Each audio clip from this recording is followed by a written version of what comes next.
It's a real honor to be here. And as you heard, we're going to speak about, or this session is about complex congenital heart disease.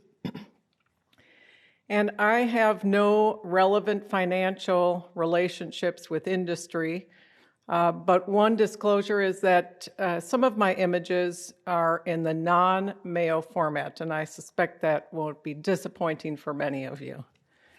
So I'm going to go through the pre-test questions, and then I'll be interested to see how individuals do with regard to their education throughout. So let's look at the first case. So this is an adult patient who has a history of congenital heart disease with prior repair.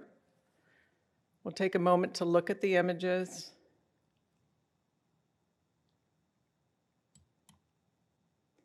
And the question is, what is the most likely diagnosis that required repair? Is it tetralogy of Fallot, coarctation of the aorta, congenitally corrected transposition, or detransposition with prior atrial switch?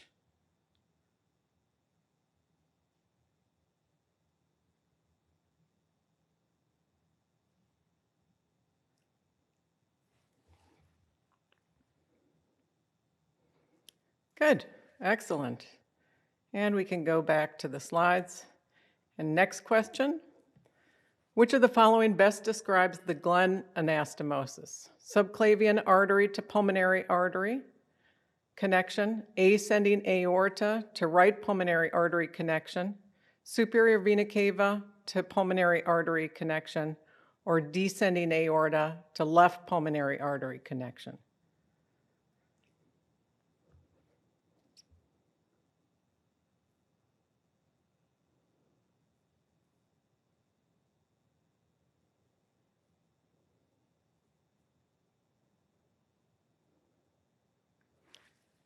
Good.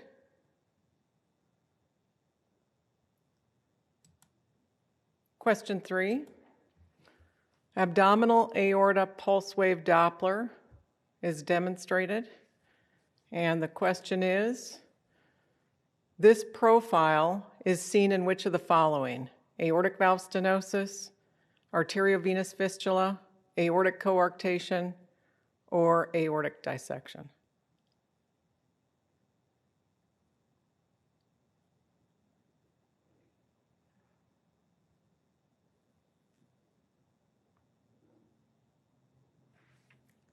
Excellent. I think you've seen that Doppler profile before. Question 4. 43-year-old man, progressive dyspnea and a murmur.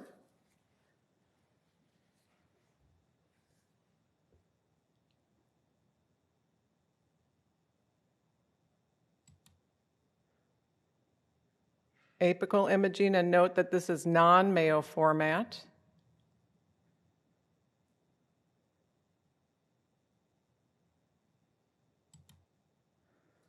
And what's the diagnosis? Non-compaction, Eisenmenger syndrome, mitral regurgitation, or congenitally corrected transposition?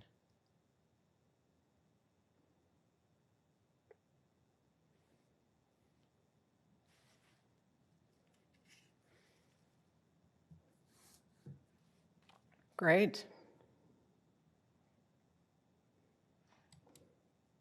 Maybe the complex isn't quite so complex. Question 5. 40-year-old female, dyspnea and atypical chest pain. And here's the echocardiogram. Long axis. This is the pulmonary valve here, so pulmonary artery, color flow in that format, and then short axis with color flow.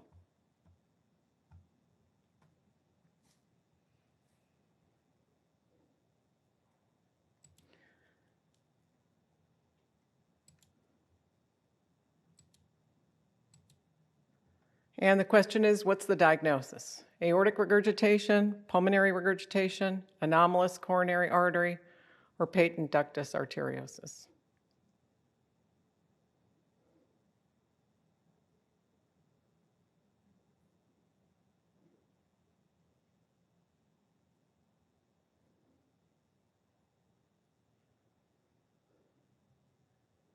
Good, great. So we have some opportunities for education, and the learning objectives for this presentation are to recognize the echocardiographic features of patients with repaired tetralogy of Fallot using echocardiography, to diagnose patients with aortic coarctation, to evaluate patients with congenitally corrected transposition, and then the miscellaneous disorders, baffles, shunts, anomalous coronaries, and then we'll talk a little bit about the more complex lesions, because every time I leave them out, I get a request to add them back.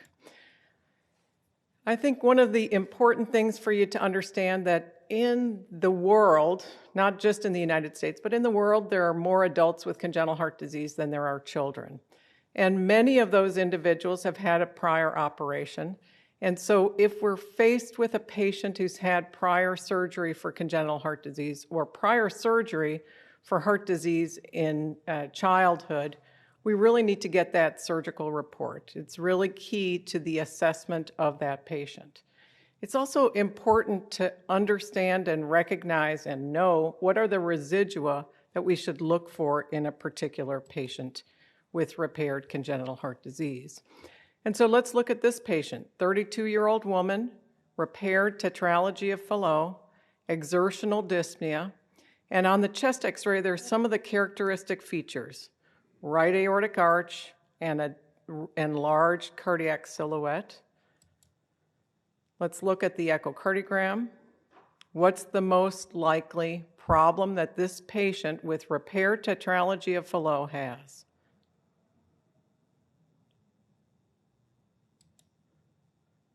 Is it number 1, residual pulmonary stenosis? Number 2, residual pulmonary valve regurgitation? Number 3, residual ventricular septal defect, or number 4, a residual cleft mitral valve?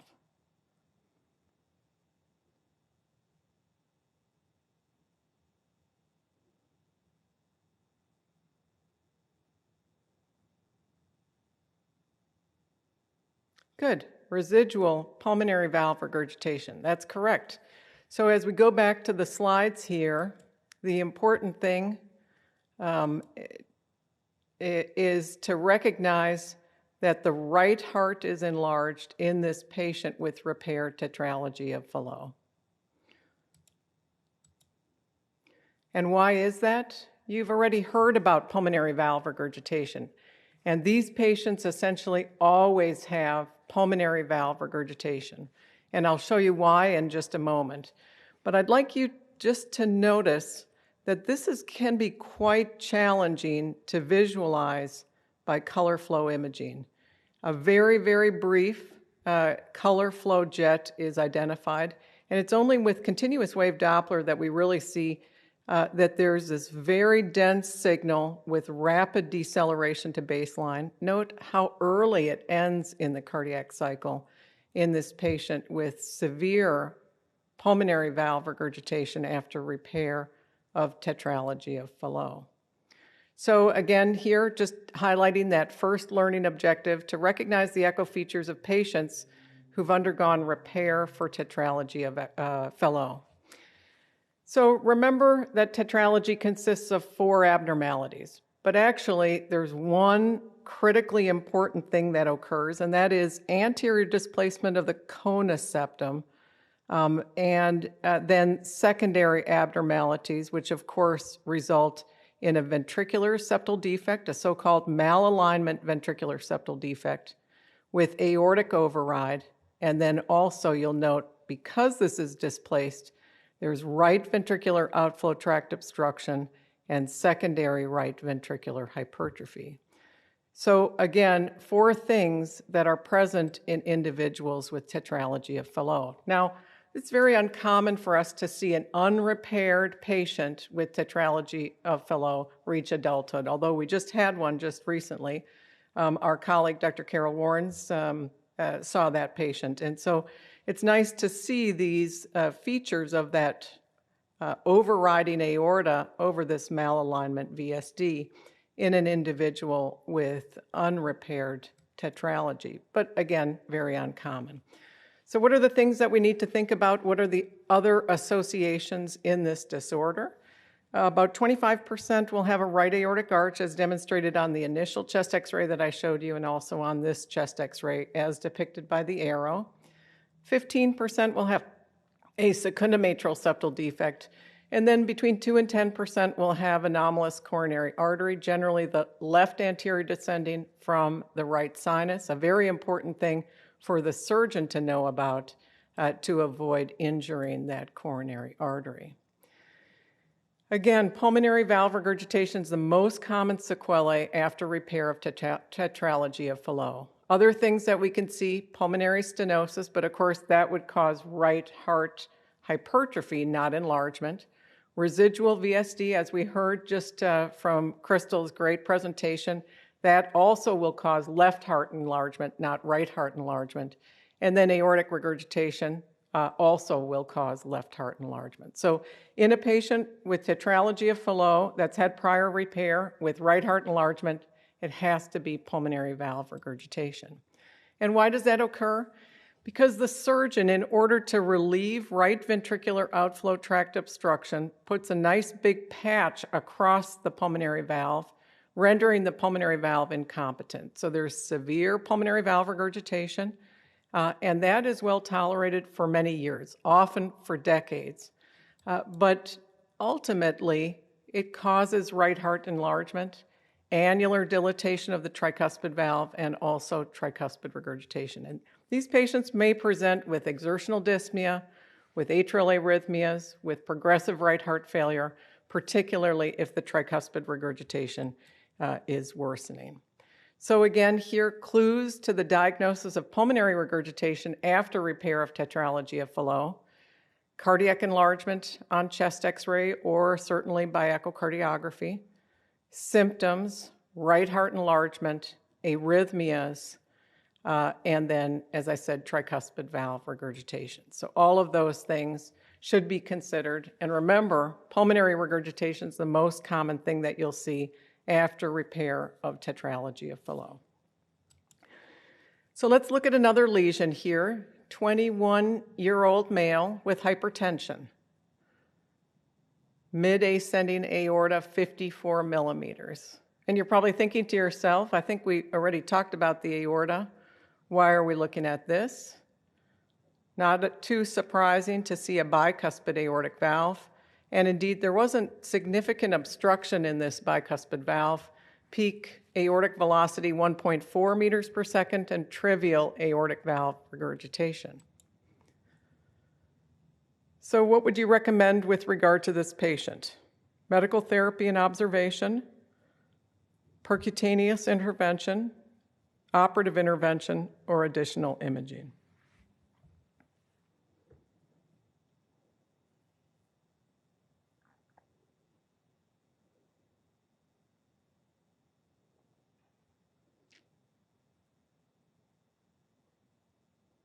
Great. When additional imaging is an option, it's always a good choice. So indeed, additional imaging was sought, and here we have that characteristic pulse wave Doppler image that we showed in the pretest. And here I just want to point out low velocity, late upstroke, and persistent flow in diastole. That characteristic abdominal aortic pulse wave Doppler, which we see in patients with aortic coarctation. Contrast that to the normal abdominal aortic pulse wave Doppler, brisk upstroke around 1 meter per second, early deceleration, and then a slight recoil, particularly in a young and healthy individual, is often seen, but generally diastole is silent. So this is our patient, our 21-year-old with hypertension, and he had a new diagnosis of aortic coarctation, gigantic collateral vessels, and of course on physical exam, blood pressure was high in the upper extremities, but very low in the lower extremities, 70 millimeter mercury systolic, and difficult to palpate femoral pulses. So our topic here is to diagnose patients with coarctation of the aorta, and particularly to look at what are the echocardiographic features that we need to think about. Abnormal abdominal aortic pulse wave Doppler. Over 50% of patients with coarctation will have a bicuspid aortic valve. But remember, about only 5% of patients less than 5% of patients with a bicuspid valve will have coarctation. But therein lies a trick. You need to always remember to think about that in any patient with a bicuspid aortic valve. And then these patients, just like any patient with bicuspid valve, are prone to aortopathy. That can affect the ascending aorta or indeed the site of prior repair. And I'll show you an example of that shortly. So beautiful images are often obtained in children of coarctation, but can be quite challenging in adults. And so here I show you a typical example of severe coarctation in a young man. Very, very difficult to see that location well. We can see that there's acceleration, color flow acceleration in the region of coarctation. And indeed, when we put our continuous wave Doppler signal in, or cursor in there, high velocity jet, over 60 millimeter mercury gradient, and then persistent obstruction throughout the cardiac cycle, consistent with critical coarctation, but again, difficult to visualize by echocardiography. And this is that patient's CT, both with and without the collateral vessels. And you can imagine why this patient had beautiful rib notching noted on his chest x-ray, because these extensive collaterals will cause that rib notching. Just from the 2018 ACCHA Adult Congenital Heart Disease Guidelines, I think it's noteworthy just to emphasize that these patients really should have additional cross-sectional imaging, that blood pressure needs to be carefully assessed, not just at rest, and certainly if elevated also with activity. And then these patients, of course, are candidates for intervention, both surgical and or catheter-based. And then I think also important to emphasize that once you've had intervention for coarctation, you're not cured. Very common to have persistent hypertension that needs treatment. We've already said over 50% have bicuspid aortic valve, and that can cause problems in the future. Ventricular dysfunction can occur, as can coronary artery disease. These patients may have recoarctation, aneurysm formation, as we've already seen in the ascending aorta, or indeed at the coarctation site. And then the patients can be part of a more complex form of congenital heart disease, Schoen's complex, where they have other left-sided obstructive lesions, subaortic stenosis, mitral valve disease, supravalvular mitral ring, and so we need to be on the lookout for that as well. Just like any patient with congenital heart disease, they're at increased risk for endocarditis and or endarteritis. And then we know that about 10% of patients with coarctation will have a brain aneurysm, and so periodic brain imaging is certainly reasonable. But ingrain this pulse wave Doppler signal into your memory, and you won't miss a patient with coarctation. And contrast that pulse wave Doppler to this one. Abdominal aortic pulse wave Doppler in a patient. This one does not have coarctation. What is the differential? Of course, aortic regurgitation, AV fistula, or indeed something like a ruptured sinus of Valsalva aneurysm. So again, easy to test and noteworthy. Multimodality imaging, again, so important in these patients, as outlined in the guidelines. This is a patient that we saw recently, and she had had remote repair of coarctation with a Dacron patch graft, and you can see had developed a huge pseudoaneurysm that required late intervention. And these patients should have periodic, not every year, but periodic cross-sectional imaging to look for potential complications. Okay, let's look at another lesion, and here a 43-year-old man, progressive dyspnea and a murmur.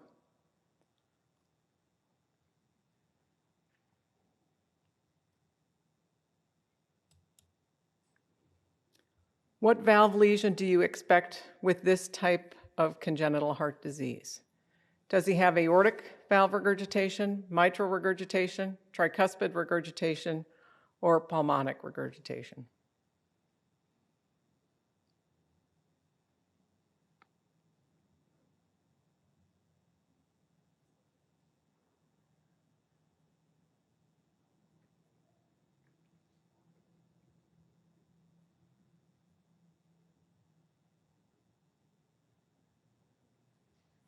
Excellent. Okay, tricuspid regurgitation. And so this is a patient with congenitally corrected transposition. So we're going to learn how to evaluate patients with congenitally corrected transposition by echocardiography. And I'm going to also step back just for a moment and talk just very briefly about embryology. You've heard about looping, and you might think, well, I don't really need to know about looping, but it actually is quite helpful when we talk about the different types of transposition of the great arteries. In a D loop, the morphologic right ventricle with the tricuspid valve, remember that tricuspid valve always goes with the right ventricle, lies to the right of the left ventricle. In an L loop, the morphologic right ventricle with its tricuspid valve lies to the left of the left ventricle. And generally, the aorta follows the loop. So some important landmarks are noteworthy. If we're looking at an echocardiogram and we can't quite figure out what's going on, important to think about what does the right ventricle look like by echocardiography? What does the left ventricle look like by echocardiography? So this is a beautiful image from Dr. Edwards' collection, tricuspid valve, right ventricle, pulmonary valve. So note that the right ventricle is characterized by coarse trabeculation. There's a septoparietal muscle bundle. The tricuspid valve inserts directly into the right ventricle. And then importantly, there's discontinuity between the tricuspid valve and the pulmonary valve. So the AV valve on the right side is not continuous with the pulmonary valve. And contrast that to the left ventricle, as demonstrated here, less trabeculated, a smooth septal surface. Its inlet is guarded by the mitral valve. There are papillary muscles into which the cords insert. And then there is continuity between this AV valve and this semilunar valve. So mitral aortic continuity is characteristic in the left side. You've already seen this or a similar pathologic image. Crystal nicely demonstrated and emphasized that the mitral valve sits higher on the septum than the tricuspid valve. So we know that this is the mitral valve and this must be the left ventricle. And this lower inserting AV valve is the tricuspid valve, so this must be the right ventricle.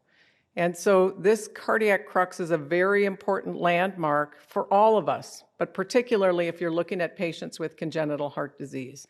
And that's that meeting point between the atrial and ventricular septum, and then also the inflow portions of both the AV valves.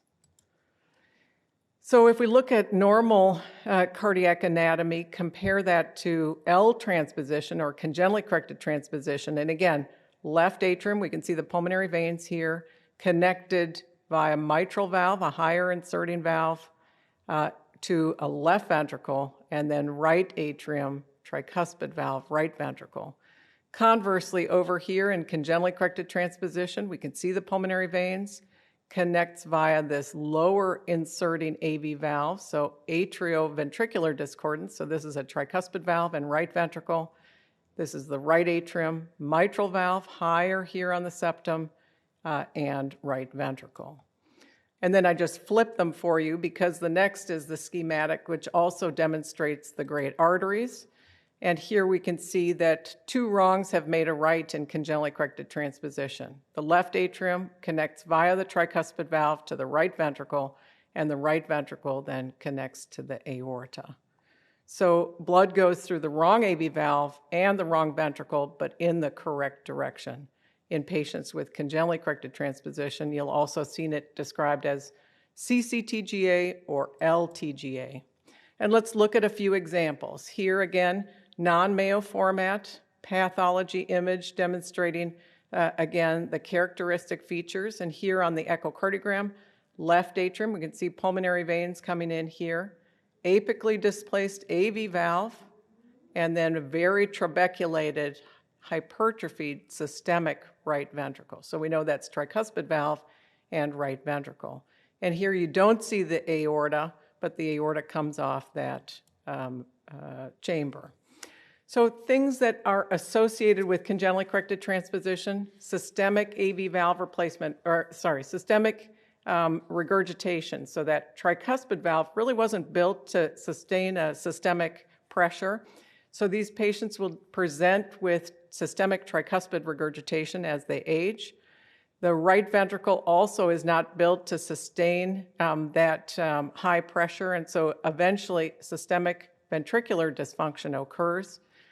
Many of these patients will present early in life if they have a VSD and PS, but we might identify this disorder later in life if it's an isolated abnormality.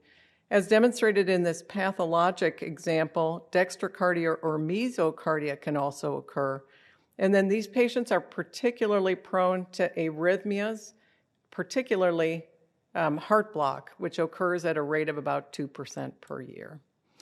So a few TTE features that I think are really worth demonstrating. Remember that there's not continuity between the tricuspid valve and the aortic valve. And this is a really nice example that demonstrates that. And you can see here, there's the tricuspid valve, the systemic AV valve, and there's the aortic valve. A big conus muscle separates those valves and is really a hallmark for this diagnosis, characteristic feature of the diagnosis by echocardiography. And then, of course, this really important example here, apical displacement of the systemic AV valve and then marked trabeculation of that ventricle. It's not surprising that sometimes this is mistaken as non-compaction cardiomyopathy because of the extent of trabeculation in that systemic right ventricle. And then, of course, as I already alluded to, AV valve regurgitation, very common. Here's a nice example. You can see really quite important AV valve regurgitation in this patient with congenitally corrected transposition. And cross-sectional imaging, often helpful in this patient population to assess ventricular function, or another way to assess ventricular function. And indeed, the 2018 guidelines do suggest that cardiac MRI is a reasonable type of imaging to further assess ventricular function in patients with congenitally corrected transposition. So now we have the miscellaneous topics: baffles, shunts, anomalous arteries, and then, of course, other more complex congenital heart defects. So let's start with this: anomalous right coronary artery from the left aortic sinus. I think it's pretty uncommon that this will arise in the echo board exam because in most adults it's really quite difficult to visualize. Can be nicely visualized in children, but again here we see that the coronary artery appears abnormal or to come off in an abnormal location, but it's really difficult to see where that origin is. Here's the same patient, moving image from that patient, and then the CTA demonstrating that anomalous origin and that slit-like orifice. There's an intramural portion of that coronary artery. And of course, treatment depends on symptoms and whether there's ischemia, and wouldn't be something that you should be asked for this exam. Let's look at this example. You've seen it before, and I think it's one of those things that Garvin alluded to, pattern recognition. If you've seen it before, you should recognize it again. And so let's go through this. Enlarged ventricle, reduced function, a very dilated right coronary artery. Here we have the pulmonary artery, and there's this funny vessel that connects to the pulmonary artery, and with color flow, you can see that there's flow that goes into the pulmonary artery. And then short axis imaging demonstrates color flow throughout the myocardium, that so-called heart on fire appearance. And indeed, this is an anomalous left coronary artery from the pulmonary artery. And so here there's an attachment of the left coronary artery here, but what happens in the patients who have this is that there's a shunt from the left side, that is the coronary artery, to the right side, that is to the pulmonary artery. And so the left heart gets enlarged. Again, it's beyond the tricuspid valve. And then, of course, these patients are vulnerable to ventricular dysfunction and generally present in childhood, but every year we see a patient or two with this. Now, anomalous left coronary artery from the pulmonary artery is much, much more common than anomalous right coronary artery from the pulmonary artery, but just as luck would have it, this morning I did an echocardiogram on a patient with an anomalous right coronary artery from the pulmonary artery. So this is a CTA with 3D reformatting, and again, you can see this very, very dilated right coronary artery came off the correct location, and then there's marked AV fistula that has occurred within the heart. That's why you have that heart on fire type appearance, and then it enters into the pulmonary artery. So again, anomalous left coronary artery from the pulmonary artery. One of those things, once you've seen it, you should not forget it. Again, I already alluded to the fact that the post-op population is really increasing. We need to get that surgical report, and important to know about the residua which occur in patients with various lesions. What about this? Continuous wave Doppler profile. This is most likely related to which of the following? Subclavian artery to pulmonary artery, or superior vena cava to pulmonary artery?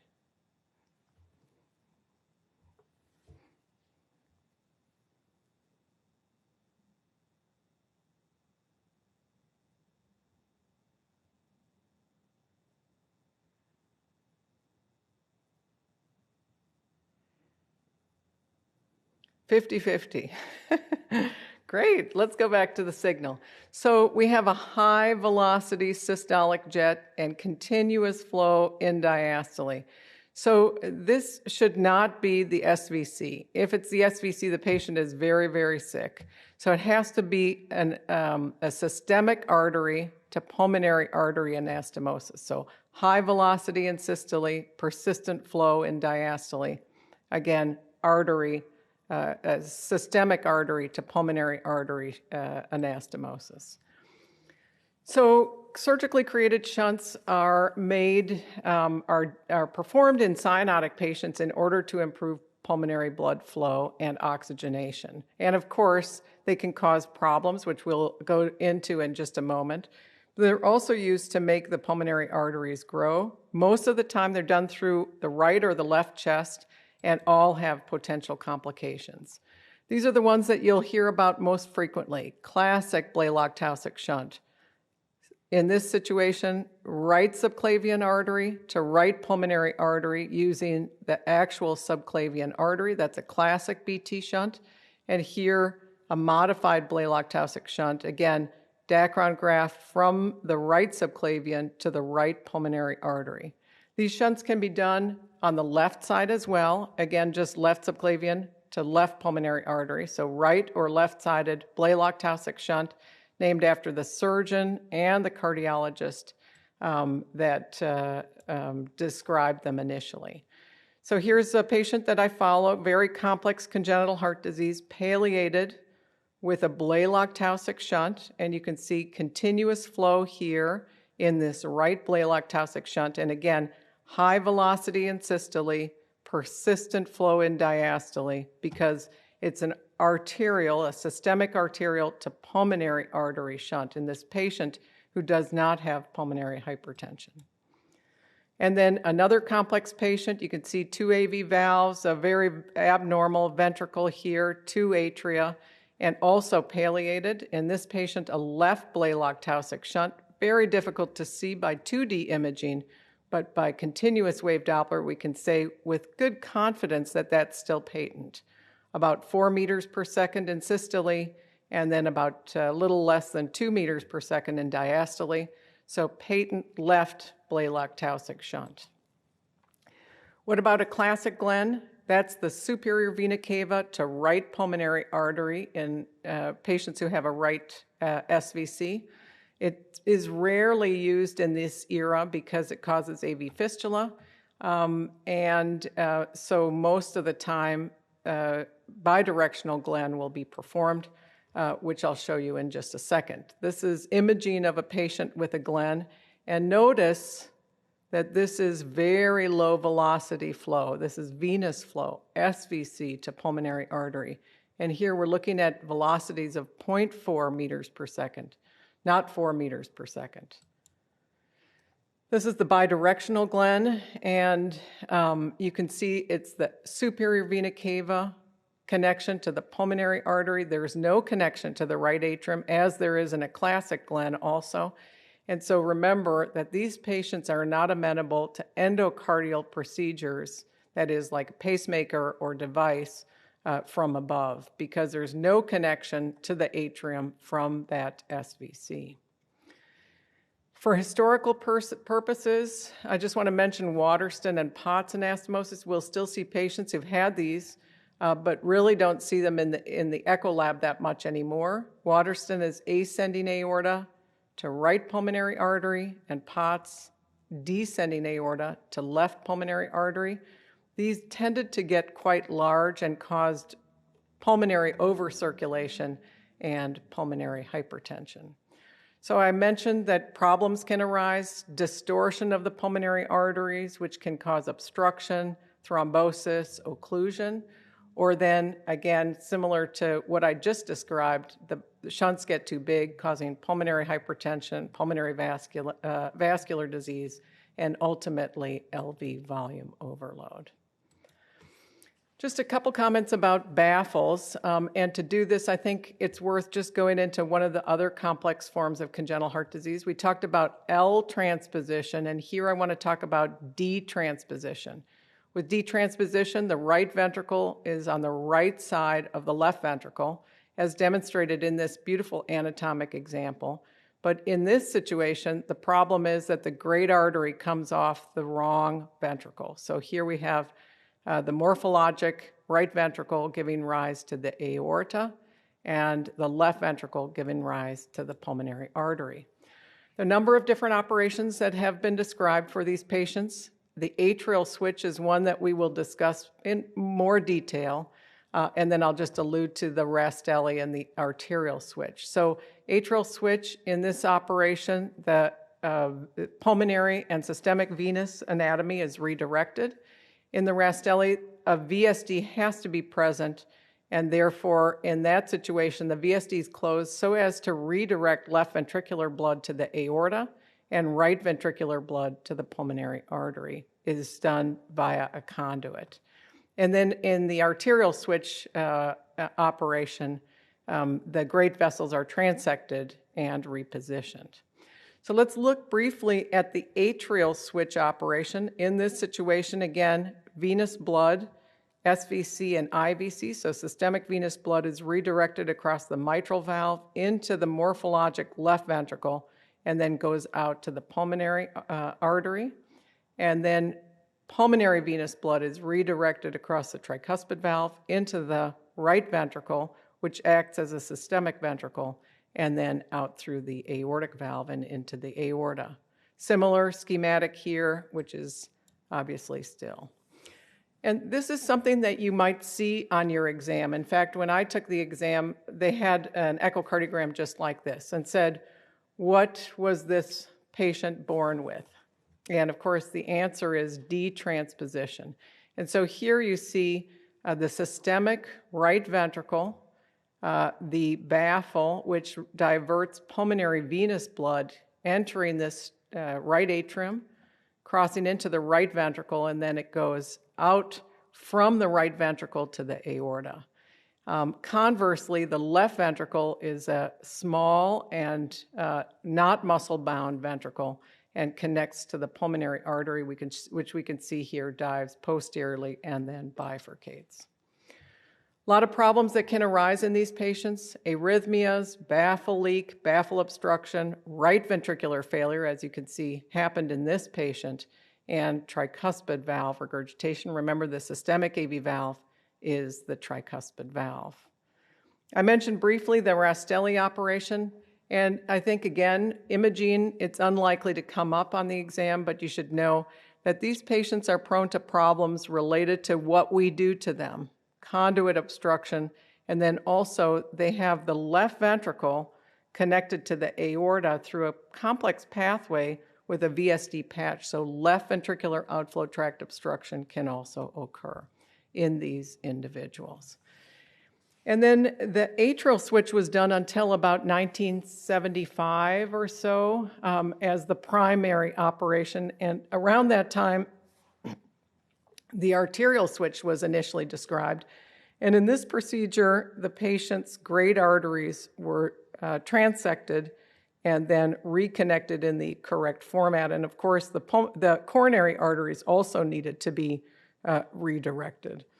And so, of course, the problems that arise in individuals who've had the arterial switch are not too surprising. Problems with the anastomoses, particularly the pulmonary anastomosis, and then also with the reimplanted coronary arteries. And so you'll see adults with a history of detransposition and arterial switch who present to your echo lab with some of these issues. So let's look at one additional, or we have a couple additional cases, but one more complex patient. This is a patient who presented recently, no surgical records, but remembers that his operation was named after a surgeon. That didn't narrow it down much for us. And he had recent atrial arrhythmias. That also doesn't help us a lot. And on exam, he only had a sternotomy. And here in the congenital echo format is his echocardiogram.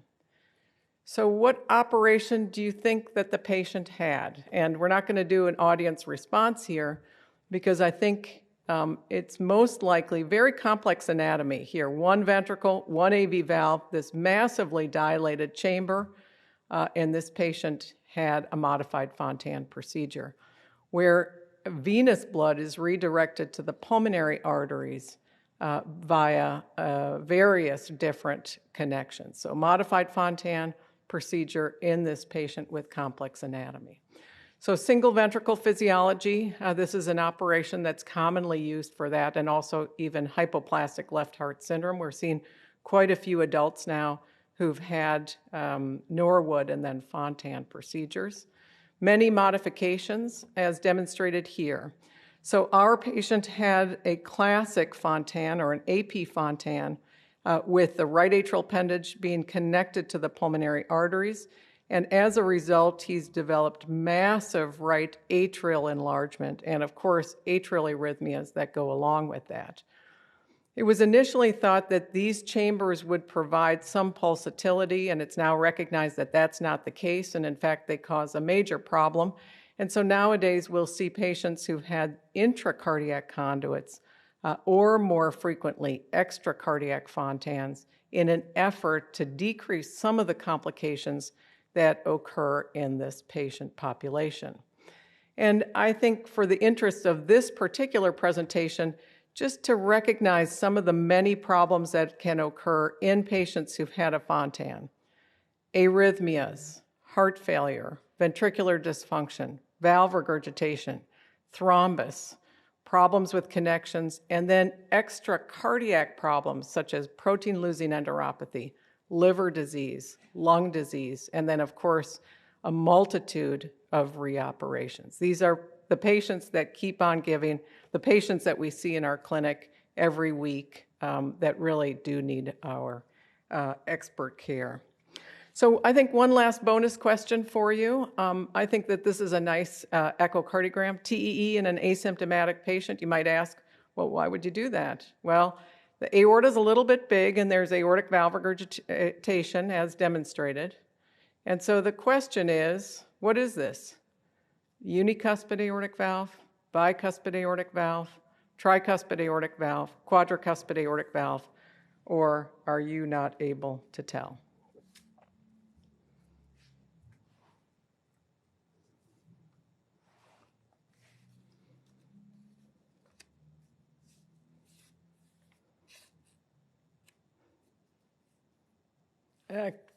Excellent. Good test takers. Can't tell. And in fact, this is, I think, a great example of a beautiful quadricuspid aortic valve with associated dilated aortic root and aortic valve regurgitation.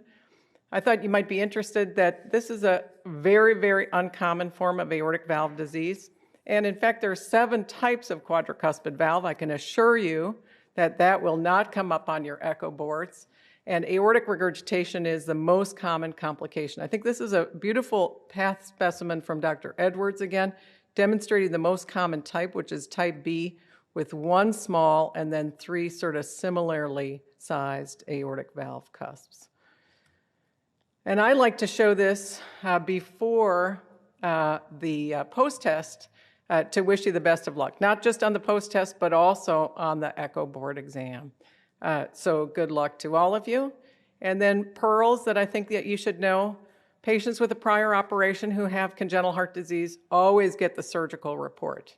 Patients with tetralogy of Fallot who've had prior repair, think of pulmonary valve regurgitation as the most common problem.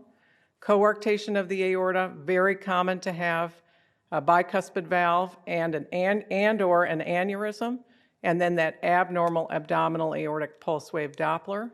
Remember that the tricuspid valve always goes with the right ventricle and is apically displaced. That in patients with congenitally corrected transposition or L transposition, there's systemic tricuspid valve regurgitation, systemic right ventricular dysfunction, and complete heart block. That D transposition with atrial switch, these patients also get RV dysfunction and tricuspid regurgitation. We talked about arterial switch. They get vessel problems related to the anastomoses. We talked about the Rastelli. Remember the heart on fire, anomalous left coronary artery from the pulmonary artery. And then we talked about the Fontan and multitude of complications that can occur in these individuals. So we have time to go through the post-test, and I'm confident that the answers will be improved. Question number 1, congenital heart disease, prior repair.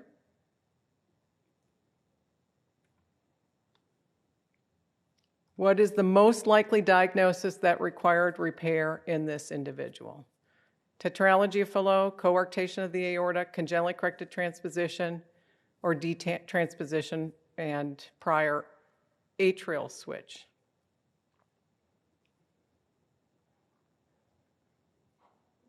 Excellent, 98%, fantastic. So we can go back, so we can see here normal left ventricle, we see normal anatomy of the mitral valve, the right ventricle is clearly enlarged. Coarctation of the aorta should cause left heart problems. Congenitally corrected transposition, of course, looks totally different than that. The systemic ventricle is hypertrophied and abnormal appearing. And then detransposition after atrial switch, you also saw that. The right ventricle will be very muscle-bound and hypertrophied and not dilated like this. And so excellent, really excellent job. Tetralogy of Fallot, and remember, this is the abnormality that occurs, severe pulmonary valve regurgitation with that color flow jet that you might miss if you're not really paying attention, but the continuous wave Doppler that's very dense, decelerates rapidly, and then we have here pause during diastole.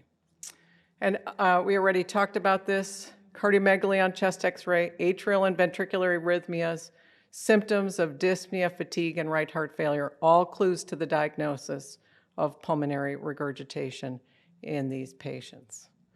Question number 2, which of the following best describes the Glenn anastomosis?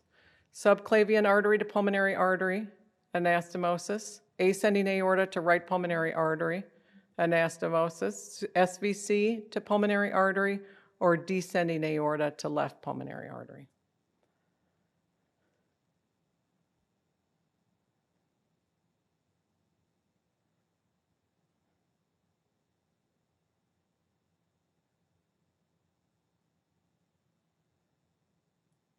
Excellent, fantastic. So remember here, we can go back to the images, SVC to pulmonary artery. Here's that example, the Glenn anastomosis. Nowadays, most commonly, these patients will have a bidirectional Glenn, and remember low velocity because it's superior vena cava to pulmonary artery. Nowadays, we'll see most frequently a bidirectional Glenn rather than classic Glenn, as we call that. Question 3. I'm expecting 100% here. This abdominal aortic pulse wave Doppler, you expect in a patient with aortic valve stenosis, AV fistula, coarctation, or aortic dissection.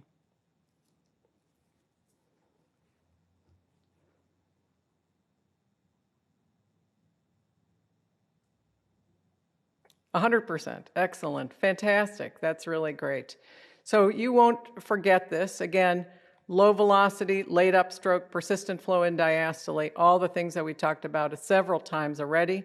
This is the patient with that abnormality, critical coarctation, massive collateral vessels. And then contrast that to this pulse wave Doppler abnormality where you have reversal in diastole, and this is most likely aortic regurgitation, but other things that can cause it, AV fistula, for example, a dialysis fistula or a ruptured sinus of Valsalva aneurysm. There's some others, of course, as well. I should probably quit since you had 100%, but let's just go on to just the last couple. 43-year-old man, progressive dyspnea and a murmur.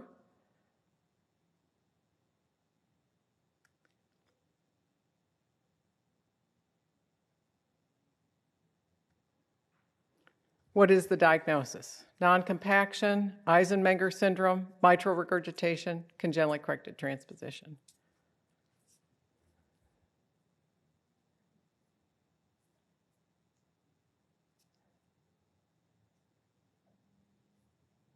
Oh, 98%. Excellent. Really, really fantastic. And a big improvement from before. And again, here, congenitally corrected transposition is correct. And we saw this pathology echo correlation. And again, apical displacement of this AV valve, very muscular ventricle. So we know that's tricuspid valve and right ventricle. And then other clues to the diagnosis. In the image that I showed you, you could not see the aorta, but notice that you also don't see continuity between this left-sided AV valve or systemic AV valve and the semilunar valve. And that's because you have to go up and out an inner space in order to demonstrate the aortic valve. And here indeed we see that discontinuity, that conus muscle that separates the systemic tricuspid valve from the aortic valve. And then that characteristic apical image that I've already alluded to. So really excellent. Congenitally corrected transposition. These are the images that you will get on the echo board exam. And then number 5, last but not least, 40-year-old female dyspnea and atypical chest pain.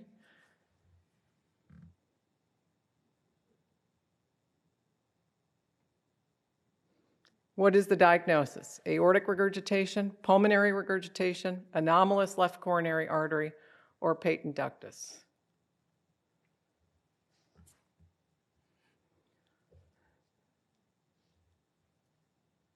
Oh, 95%. Fantastic. Really, really good. I know that on the pre-test, there were many who thought this was a patent ductus, but this heart on fire, this flow that occurs throughout the cardiac cycle, and those characteristic images of the dilated right, and then that vessel that dumps into the pulmonary artery, there's nothing else that could be. So really excellent, anomalous left coronary artery from the pulmonary artery. Thanks so much for your attention, and I look forward to your questions. Thanks, Dr. Conley. That was a really fantastic review of a lot of different complex congenital heart disease with some really beautiful images and I think really high yield for the boards. We have a few questions here. So one kind of generic question, which of these require SBE prophylaxis? Oh, Name all of them. That's a general. So in general, if there's a high velocity connection, let's say you have a Blalock-Taussig shunt, so high velocity connection in a patient who has cyanotic heart disease, for sure we would give those patients antibiotic prophylaxis. Any prosthetic material, those patients need antibiotic prophylaxis. And then of course, a prior history of endocarditis is an indication for antibiotic prophylaxis. And then I would use, on a case-by-case basis, I would really assess, what's the risk to the patient of antibiotic prophylaxis versus the risk to the patient of an episode of endocarditis. As Crystal and I know, every year we lose a patient from endocarditis, and so we're pretty vigilant about giving antibiotic prophylaxis. And I'm not sure that it's dental coverage that's always what we need, but also emphasize to patients, any fever or chills, we need blood cultures. We need 2 separate blood cultures, not 1 draw and 2 bottles, et cetera, et cetera. So I think those are really critical issues to emphasize to patients. Yeah, I think that's a really important point, educating the patients that if you're sick, because so often, they go to the ED and they get a course of Levaquin or something, and then we miss the diagnosis for that. So, okay. There's a question about which coronary anomalies are high risk and require operation.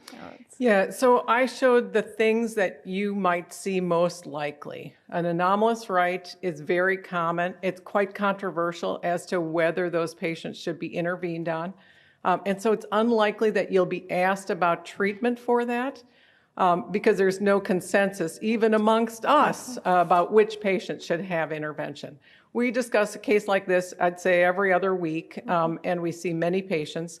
And if you're not sure, it's appropriate to refer the patient. But for sure, an anomalous left coronary artery off the wrong sinus, if it's an intra-arterial course, those patients need intervention. And then for sure, an anomalous coronary from the pulmonary artery. And generally, the operation is not bypass surgery. You don't want just a coronary surgeon to do this.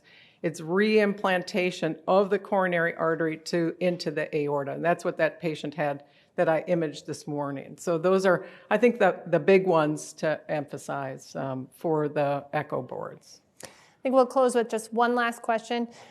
Which patients with atrial arrhythmias require anticoagulation? Another kind of generic. I think a good question. Yeah.